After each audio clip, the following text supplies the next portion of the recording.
नमस्ते। मेरा नाम धीरज शर्मा है और आप कलम इंडिया न्यूज़ देख रहे हैं। हमारे कार्यक्रम पेपर वाला में आप सभी का बहुत बहुत स्वागत। आज दिन रविवार है, सोचे थे कि छुट्टी मार दिया जाए, लेकिन नहीं, लाइव आना ज़रूरी है भाई। चलिए, कभी कभी नहीं आते हैं, नगा हो जाता है, तो सोचते हैं कि आज आना ज़रूरी है। खैर, जो खबरें हैं कि करके हम लोग इस पर चर्चा करेंगे। बहुत सारे लोग आज संडे मना रहे होंगे, छुट्टी में तो सोए होंगे, लेकिन अब क्या बोला जाए, खबर तो खबर ही है। हाँ, आवाज़ भी बढ़िया आ रही है। बात मुकेश सहनी की करेंगे। वीआईपी सुप्रीमो मुकेश सहनी अभी मौन है, कह सकते हैं कि इस तरह से मौन हो गए हैं कि पता ही नहीं चल रहा है कि वो कर क्या रहे हैं, किस तरह की राजनीति में है, कितना मौन है। इन सभी चीज़ों पर जो है चर्चा आज हम आपसे करेंगे। जो लोग जुड़े हैं उनको सुप्रभात। थोड़ा सा इंतज़ार भी कर लेते हैं, एक आध लोग और बढ़ जाएं। एक लोग जुड़ के तो इतना मदद कर ही रहे हैं। चलिए, तो अब शुरू करते हैं। वीआईपी सुप्रीमो मुकेश सहनी अभी प्लानिंग में लगे हुए हैं, पूरी तैयारी में लगे हुए हैं कि भाई किधर हमको कितना बेनिफिट हो सकता है। हर पार्टियां करती है। आगामी लोकसभा चुनाव को लेकर हर पार्टियां चाह रही है कि थोड़ा सा मुंह फुलाएं। मुंह फुलौल की राजनीति तो चुनाव समय में देखने को मिलती है जी। तो ये चीज़ें हो रही है और मुकेश सहनी ने भी कल बयान जो है जारी करते हुए कहा कि भाई हम दिसंबर में तय करेंगे कि हमको किस गठबंधन के साथ जाना है। यानी अब भी क्लियर नहीं, टू दी पॉइंट कोई भी लोग बोलने से जो है मतलब इनकार कर रहे हैं, चाह नहीं रहे हैं कि डायरेक्ट बोल दे कि भाई हमको फलना जगह जाना है कि कहाँ जाना है। घुमा फिरा के गड़बड़ा रहा है मामला को। लेकिन खैर चलिए, उनको भाई सुरक्षा मिला हुआ है, भाजपा अपने तरफ लाना चाह रही है, भाजपा जान रही है कि इनके पास वोट है अपना। और कहीं ना कहीं मुकेश सहनी ने अपने आप को स्टेबल किया है, एस्टेब्लिश किया है और एक नेता के तौर पे उभरे हैं अपने समाज में। तो उन्हें हर लोग चाहता है कि भाई मेरे तरफ आ जाए। लेकिन हाँ, ये देखना होगा कि खंजर भोंकने वाले के साथ जाते हैं कि दागाबाजी करने वाले के साथ जाते हैं। क्योंकि मुकेश सहनी ने भाजपा के लिए हो या महागठबंधन के लिए, दोनों के लिए दो ही शब्द का प्रयोग किया। एक, बीच बैठक में होटल मौर्या में बैठक चल रही थी, उठे और तेजस्वी प्रसाद यादव पे गंभीर आरोप लगाया कि मल्लाह के बेटा के पीठ पे खंजर भोंका गया। आ गए भाजपा के साथ चुनाव लड़े, 3 विधायक इनका जीता। अब 3 विधायक वाले ये खुद स्वयं थे, 3 या 4, 3 विधायक इनके पास थे। कुछ ही दिन बाद ये तीनों विधायक उठ के चले गए भाजपा में। तो ये भाजपा पे आरोप लगाए कि भाजपा ने मल्लाह के बेटा के साथ दगाबाजी की। तो दोनों पे तो आरोप, एगो खंजर भोंकने वाला पे, एगो पे दगाबाजी करने वाला पे। अब किसके साथ आएंगे लोकसभा चुनाव में ये देखना होगा। लेकिन अंदर खाने की उनकी जो तैयारी है वो अभी ज़मीनी तैयारी में लगे हुए हैं। आसपास के इलाकों का भ्रमण कर रहे हैं, अलग अलग जगहों पे कार्यकर्ताओं के कार्यक्रम ये सब में शामिल हो रहे हैं, ताकि हर तरह से एक एक्टिव जो होता है पॉलिटिक्स वो होता रहे और हम दिखते रहे। वही चीज़ें चल रही है।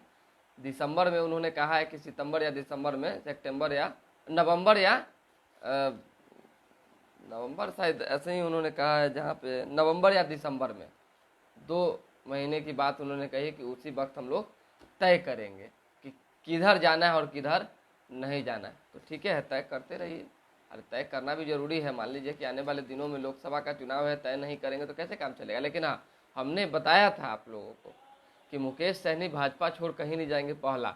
दूसरा, उन्होंने एक शर्त भाजपा के आगे रख दिया है, यानी भाजपा के आला कमान जो है उनके आगे रख दिया है कि हम हारे चाहे जीते, केंद्र में मंत्री बनाना होगा, तभी हमारे समाज की बात हो पाएगी और उनके हक अधिकार की बात हो पाएगी। क्योंकि पिछले बार तो बेचारे हार गए थे, उसके बाद तो दिक्कत आ गई ना। तो इस बार चाह रहे हैं कि हारे चाहे जीते, आप बैक डोर या फ्रंट डोर, अगर जीत गए तो सामने से मंत्री बनेंगे और हार गए तो फिर बैक डोर से मंत्री बनाइए, लेकिन मंत्री बनाइए। चलिए, कल शिक्षक अभ्यर्थियों पे लाठीचार्ज हो गया, इसकी सारी पार्टियों ने निंदा किया। लोजपा रामविलास की बात करें, राष्ट्रीय लोजपा की बात करें, रालोद की बात करें, चाहे अन्य पार्टी की बात करें, वीआईपी की बात करें, सभी पार्टी ने, जीतन मांझी की पार्टी ने भी समर्थन दिया उन्हें। भाजपा तो कह रही है भाई ये सब अत्याचार हो रहा है, कह रहे हैं कि प्रशासन जो है गुंडाई कर रही है। ये तमाम आरोप लगे हैं। गाँव में सोलर स्ट्रीट लाइट लगाने वाली जो एजेंसियां हैं उन पर कार्रवाई करने की बात हो रही है, अगर लेट करेंगे तो लेटल तीफी से बचने के लिए एजेंसियां जल्द से जल्द काम करें, इस पर पूरी रणनीति बनाई जा रही है। परवरिश का दायरा बढ़ेगा, बेसहारा बच्चों को मिलेगा लाभ, मदन सहनी ने कहा है, मंत्री हैं अभी। सम्राट चौधरी ने कहा है 13 को करेंगे विधानसभा मार्च, 10 तारीख से लेकर 14 तारीख तक बिहार विधानमंडल का मानसून सत्र है। और इस दौरान जो है देखिए कई तरह की राजनीतिक उथल पुथल देखने को मिल सकती है। 13 तारीख को बेंगलुरु में बैठक भी है विपक्षी के नेताओं के बीच। ऐसे में 13 तारीख को सदन के एक दिन पहले भाजपा के तमाम बड़े नेता बिहार विधानमंडल का घेराव करेंगे। अब उस दिन क्या होता है देखना होगा। फिलहाल भाजपा प्रदेश कार्यालय में कल जो है टिफिन बैठक चली है। महिलाएं जो है टिफिन बना के अलग अलग तरह के व्यंजन पकवान लेकर पहुंची हुई थी और इस बीच जो है खाने पीने का लुत्फ उठाते हुए सम्राट चौधरी, विजय सिन्हा समेत कई नेताओं ने कहा कि ये हम लोगों का दिनचर्या की शुरुआत हो रही है और हर दिन अब ऐसे ही होगा। चलिए, 3 जिलों के आवासीय स्कूलों में अगस्त से शुरू होंगी स्मार्ट क्लास। प्रत्येक विद्यालयों में 2 शिक्षकों को किया जाएगा प्रशिक्षित। ये मंत्री हैं, उन्होंने कहा है। अनीता देवी मंत्री पिछड़ा और अति पिछड़ा विभाग की हैं। शरद यादव आजीवन जातिगत भेदभाव के विरुद्ध संघर्ष कर रहे थे। ये बात जगदानंद सिंह ने कहा है। शरद यादव के ऊपर लिखी किताब का भी कल जो है लोकार्पण हुआ है। उपेंद्र कुशवाहा बोले समाजवाद को मिटने नहीं देंगे। शरद यादव की जयंती पर रालोजद सुप्रीमो ने किया पुस्तक का विमोचन।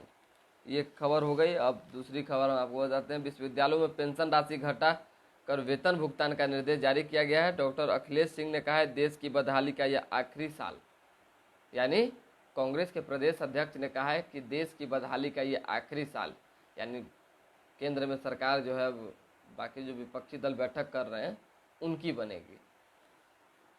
शिक्षक नियुक्ति में डोमिसाइल नीति को ताक पर रखना निंदनीय, चिराग पासवान ने कहा है। शिक्षकों से बात करे सरकार, लाठी चलाना सही नहीं, मुकेश सहनी ने कहा है। श्रवण कुमार ने कहा है शिक्षक अभ्यर्थियों के आंदोलन के समर्थन देगी रालोजपा, राष्ट्रीय लोजपा।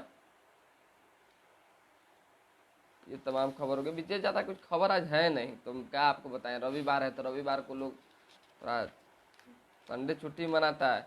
कांवड़ियों के लिए जो है व्यवस्था जो की गई है, बांका में 600 बेड का एक कैंप बनाया गया है, कैंप सिटी। उसमें 600 कांवड़ियाँ ठहर सकेंगे। वहीं मुंगेर में जो है, मुंगेर के खैरा में 200 बेड का जो है एक टेंट सिटी बनाया गया। पहले दिन कैलाश खेर पहुंचेंगे और सुल्तानगंज में उद्घाटन पर होगी गायक कैलाश खेर की भक्तिमय प्रस्तुति। पटना में अगस्त से 15 साल पुरानी गाड़ियां स्क्रैप होंगी। चीन से मशीनें मंगवाई गई हैं। जितनी 15 साल पुरानी गाड़ियां हैं, रजिस्ट्रेशन फेल गाड़ियां हैं, सबको धर के एकदम मशीनवा में डाल के कचरा बना दिया जाएगा, कबाड़। तो ये चीज़ें हो रही है। नदियों का जलस्तर बढ़ा है। गंडक में 1.31 लाख क्यूसेक पानी डिस्चार्ज किया गया है। तटबंधों पर दबाव जो है बढ़ने की बात कही जा रही है।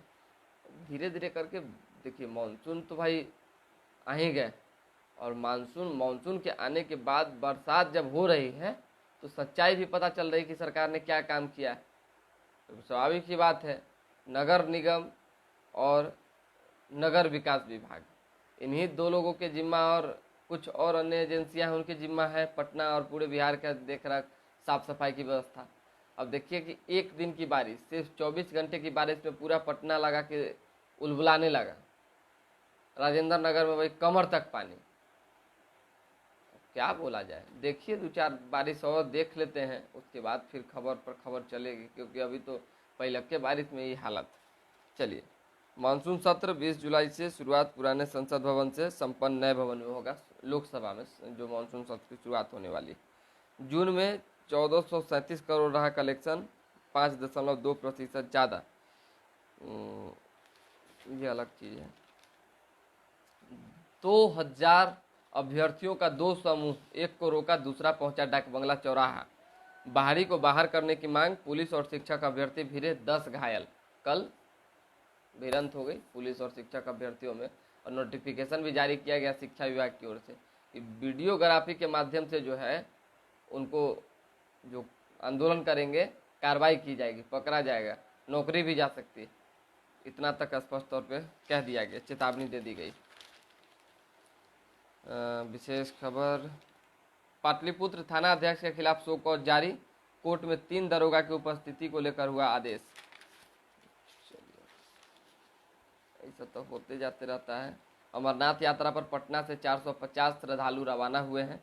वितरक मजदूर ने एक पेड़ एक जिंदगी के तहत किया बीज रोपण। एक खबर आपको बतानी जरूरी, बहुत ही दुखद और मार्मिक खबर, महाराष्ट्र की खबर है। तकरीबन 26-25 यात्री जो है जिंदा जल गए।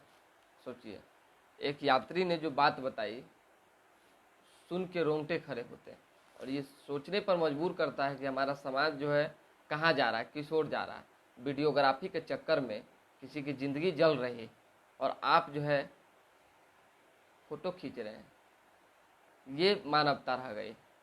सोचने वाली बात। अब ऐसे लोगों के साथ क्या किया जाए, क्या कहा जाए। देखिए कि एक व्यक्ति ने अपनी आप बीती सुनाई है और कहा है कि मैं मदद के लिए चिल्लाता रहा पर लोग वीडियो बनाते रहे। 25 यात्री जिंदा जल गए। मैं आखिरी सीट पर था, सभी यात्री सो रहे थे। अभी आधी रात को तेज आवाज और झटके से मैं जग गया। हर तरफ धुआं और चीख पुकार मची हुई थी, सांस घुट रही थी। मैंने शीशे को तोड़ दिया, तभी किसी ने मुझे शीशे के बाहर फेंक दिया। सोचने वाली बात है। फिर मैं जब बाहर आया, अन्य यात्रियों की मदद से कुछ लोगों को बाहर निकालना चाहा, लेकिन लोग जो है तब तक आग की लपेट में आ चुके थे, नहीं आ रहे थे। फायर ब्रिगेड की टीम को और पुलिस को फ़ोन करना चाह रहे थे, लेकिन किसी ने मोबाइल नहीं दी, वीडियो बनाने की वजह से। लोगों ने मदद नहीं की क्योंकि वीडियो बना रहे थे, डिस्टर्ब हो जाता है। क्या इंसान को तो चुल्लू भर पानी में डूब के मर जाना चाहिए। बताइए क्या इंसानियत है इन लोग के पास। चलिए, विशेष कुछ खबर हमको दिख नहीं रहा है, इसीलिए आज ज़्यादा टेंशन नहीं लेना है। फ्रांस में उपद्रव हुआ है, आप तो जानते ही हैं। प्रदर्शनकारियों ने 2000 कारें जला दी, जिसमें 1300 दंगाई गिरफ्तार किए गए। बहुत मतलब दुखद घटना, अपने ही लोगों का ये कांड है। मान लीजिए कि हम आपको जगह दिए और आप जगह लेते लेते लेते लेते पूरा सीटें कब्जा लिए, वो ट्रेनवा वाला हाल हो जाता है। तो वही फ्रांस में हुआ है।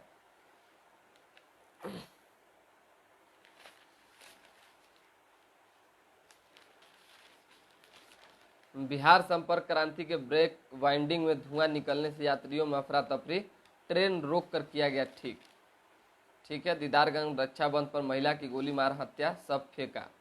बताइए,